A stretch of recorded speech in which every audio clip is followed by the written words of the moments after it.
Backstage Pass for score lovers, bringing you the latest in film, television, and video game music. Good morning, Behind the Scene fans. This is your host, Brendan Child, checking in for episode 2 of Behind the Scene. We have an awesome program ready for you guys today. Lots of good stuff to go over. But first, we want to say thank you to everyone that supported the podcast and the show for episode 1. We received overwhelming support, emails and messages and follows on our social media pages. We want to first say thank you to everyone there. We also uploaded episode 1 onto a forum for composers on Facebook, and we asked the community, what is it that you guys are struggling with? What do you guys really want answers to? And today's episode is entirely inspired from the comments that we received on that post. Well, I want to thank everyone that has provided their insight and their input to what they want to hear us talk about next. But first, the Academy Award nominations for Best Original Score have been made. Terrence Blanchard for Da 5 Bloods, Trent Reznor and Atticus Ross again on Mank, Emily Masseri on Minari, Trent Reznor and Atticus Ross again with John Baptiste on Soul, which is so good, by the way. If any of you are into music education, Soul is the perfect film for you. Absolutely amazing, with a really, really, really good score too.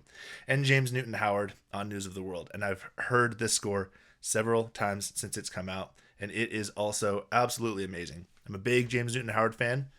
If any of you listeners know James Newton Howard and you get him on the show, I will buy you Starbucks for life. Just saying. Yeah, you can take that to the bank for sure. In other news, we have the Grammy Awards 2 weeks ago. Actually, the day before our premiere podcast episode, the Grammys were announced, and we need to spend a minute and talk about the Grammy Award winner for score soundtrack for visual media, Hildur Gudnadottir, and her work on the Joker soundtrack. Absolutely amazing. Oh, it's so good. And one of the things that was actually brought up on our Facebook conversation came from Beatrice Matt and Emily Ippolito. I apologize if I butchered those names. About showing concern about women being underrepresented in the film music community, and I think that this is such a huge win for equality in the film music industry.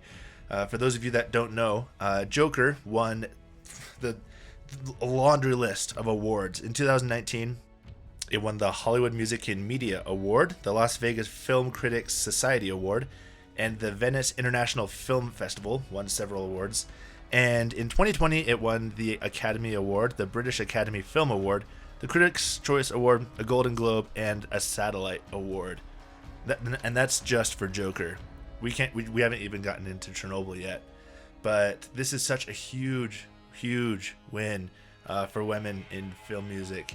And just listen to what she actually has to say about this whole deal with Joker. It means a lot to me to be able to set an example. I mean, both for other composers and also just for the industry to just say, like, women can also do this, because that's what I kind of ran into quite a bit. Was that this kind of feeling of like, but can she deal with it? Can she handle it? And it's just like, why wouldn't I be able to handle it? So I think the best way to change this kind of myth, is just to set an example. And I think if I can be a part of just setting an example of like, well, hell yes, women can score films, like, why wouldn't they? And so that's just like such a privilege, and I really hope that helps. And I love that. Her solution to you, if you're feeling underrepresented in the writing community or even in any industry that you're working in, the solution is to be the exception, to be a pioneer, and to get out and actually show how it's done. And it doesn't matter what your skin color is or what your gender is, any of the above. What matters is your ability to do the work. If you can get in and you can do the work, then be a pioneer and show others how it's done. We're going to dive further into this topic in a future episode, but today we're going to combat writer's block. We bring Chris Bradford onto the show, who's a Utah-based composer, His works have premiered in countries around the world, and they're regularly performed by some of the top groups in the nation. He keeps a busy commission schedule, so we're lucky to have him on the show. A lot of his work has been performed by the University of Utah Chamber Choir, the University of Utah Percussion Section, and he was selected in 2016 as one of the winners of the Portland Percussion Group's Call for Scores in 2016. So we welcome Chris onto the show, and without further ado, onto the program.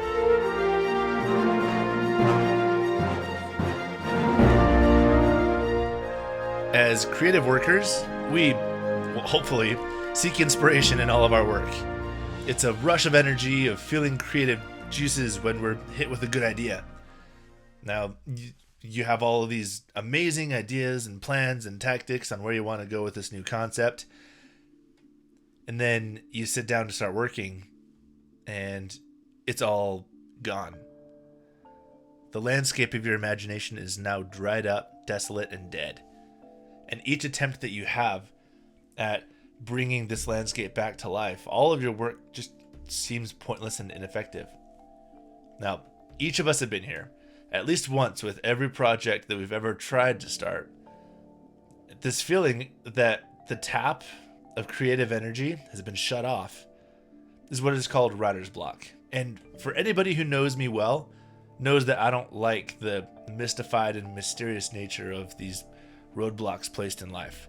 I really believe that there's a scientific reason behind these psychological phenomena, and even more important, that there's a way past these issues. But before we can attack writer's block head on, let's try to understand it and its roots. What is it exactly? Where does it come from? And is it trying to tell us something?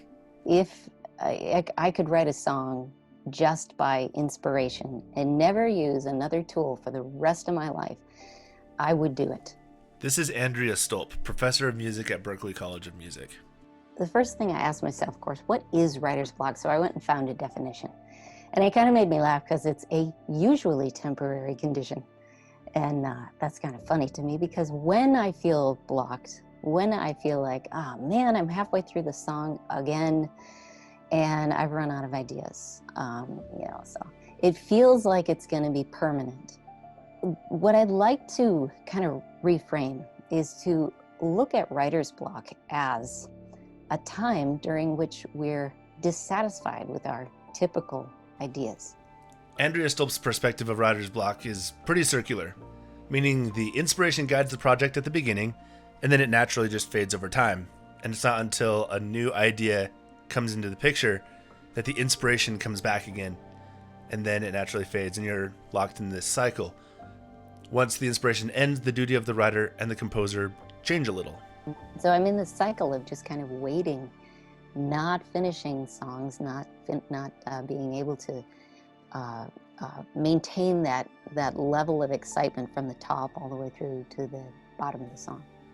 So is writer's block as simple as having a lack of inspiration? I mean, it's always felt a little deeper than that to me. So I reached out to my friend Chris Bradford to see what it meant to him to have writer's block.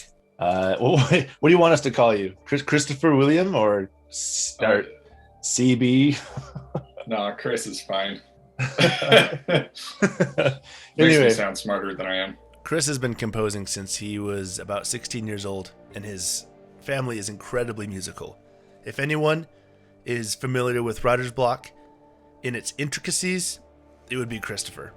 Well, it's probably the most frustrating part of being a composer is sitting down and, having, a lot of musical energy that you want to express, and everything that you try just isn't even close to, what you're feeling. And then on top of that, you have the stresses of, especially if it's for a commission, you want to make a good impression, particularly if you've never worked with this director or this ensemble in the past.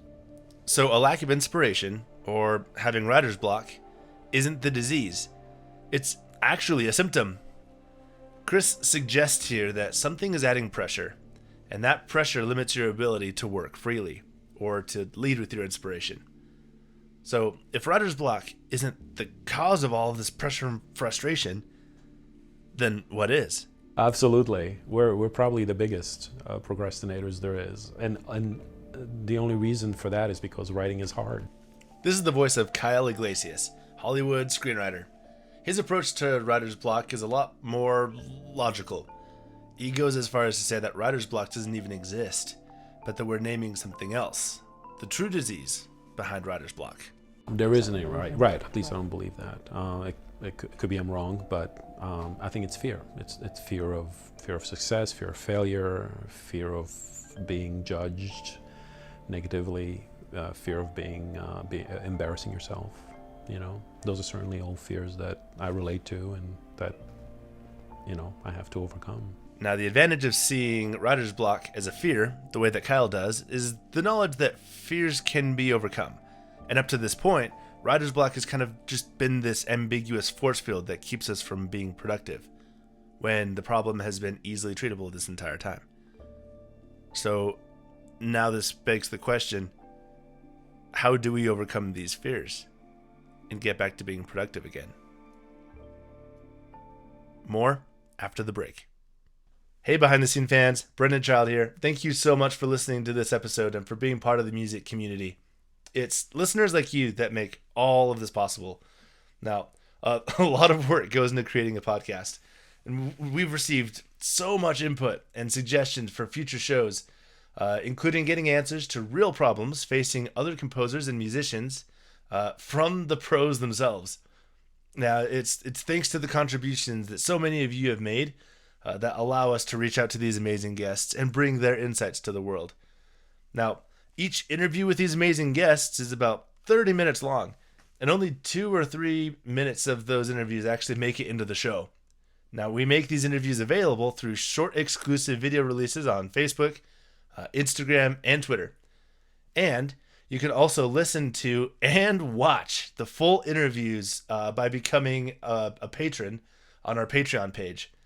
You also get access to news updates, exclusive content before it gets released over the radio waves, and opportunities to participate in future shows.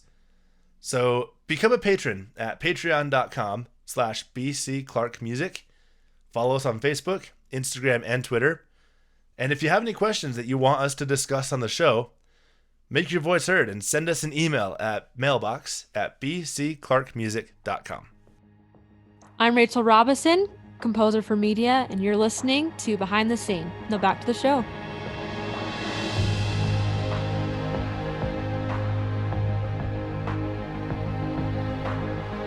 Hi there. Welcome back. Before the break, we found out that the term writer's block isn't a disease. It's not something that finds you and then gobbles up all creativity, but as a matter of fact, it isn't even an external element. Writer's block, or the ability to find inspiration, is completely internal. We also learned that writer's block isn't even the kink in the hose. It's a sign that something else is actually happening.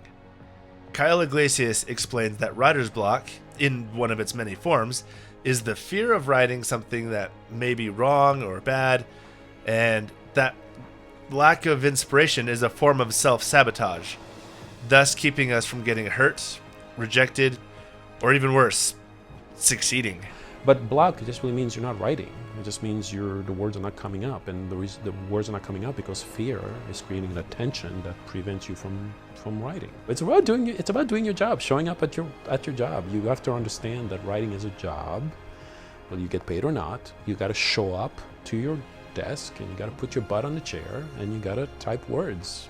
So, every person who has writer's block right now is living in fear? Well, no. The forms that writer's block can take is as diverse as the population that claims to have had it. So the answer to the question, how do I get over writer's block, isn't quite so simple to answer. And it depends on the cause of the writer's block. This is Dr. James Hayton, and he says that the most common issue that PhD students bring to him is the issue of writer's block. It depends on why it is that you're having that difficulty in getting the words down on the page. And there are a number of different causes of writer's block, which deserve different solutions. So one of the potential causes could be simply that the idea that you're trying to express is quite difficult to express. So it takes you a little bit longer to find the words. Now, if you get frustrated by the lack of productivity, the lack of measurable productivity during that time, then you're not going to solve the problem. In other cases, you might have so many ideas in your head that they're all trying to get out at the same time. It could be that you're getting writer's block because of fatigue. Maybe you've been sitting and writing for 6 hours and it's just hard to keep your eyes open or hard to concentrate, a lack of preparation. Or it could be that you're distracted, or it could be sort of general stress. Try and identify what's really going on. Is there something else that you need to do first? Are you just fatigued and you need a break? Is it some other problem which is causing the block? And if you can address that, then you'll find a solution. The biggest thing to take away from Dr. Hayton's comments is this: your writer's block isn't permanent. It's treatable and it's temporary. Your writer's block might actually be your mind trying to tell you that something is wrong. So getting over your writer's block requires you to make an adjustment somewhere. And whatever the cause of your writer's block, there's one thing that's certain for everybody. And so when we're feeling writer's block, we're often very critical. And but we can also look at that as growth, because what satisfied me yesterday or 2 months ago is no longer doing it for me. And that indicates growth. I think this may be part of how good composition happens. Like, I think whether or not you know it, you're kind of subconsciously working your way through to a solution. And I imagine that probably translates into what we experience as writer's block. It's probably just kind of our brains trying to, come up with something that's new and original and that feels, authentic and honest and significant to us. So I would say, as frustrating as it can be, I think it probably is at times a necessary part of the process. I just heard it from too many composers that I respect. Like, there's a composer named Steve Reich. I really admire his music, and he said in an interview once, or probably many times, that when he would be starting a new piece of music, and this was pretty well into his career when he was well sought after, he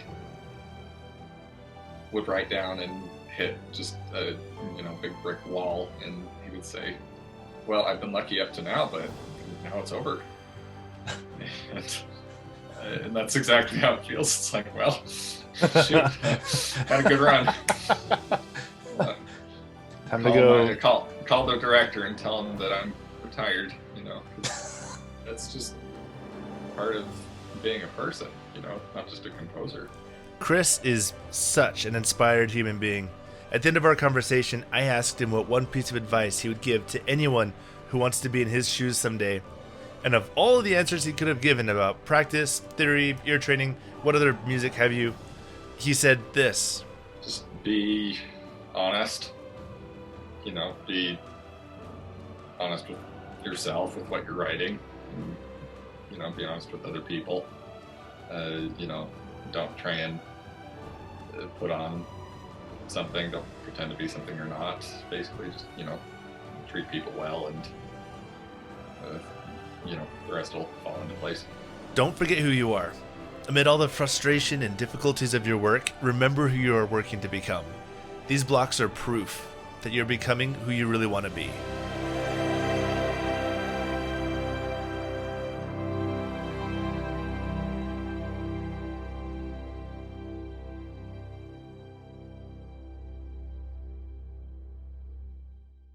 When was the last time you got writer's block? What time is it? Hey, behind the scene fans, this is Brendan Child. Thank you so much for listening to this episode. I hope that you learned a little something about writer's block, where it comes from, and most importantly, I hope that you gained a couple tools that you can use in combating writer's block in your own work. This was an absolute blast to make and to record with Chris. And if you want to hear the full recording, make sure that you go to our Patreon page, patreon.com/bcclarkmusic, to hear the full interview and all of the good details. As a little treat for making it to this point in the podcast, we're going to play one of Chris's original choral pieces performed by the University of Utah Chamber Choir. This piece is titled, My Daughter Draws a Bridge to the Next World. Go ahead and take a listen.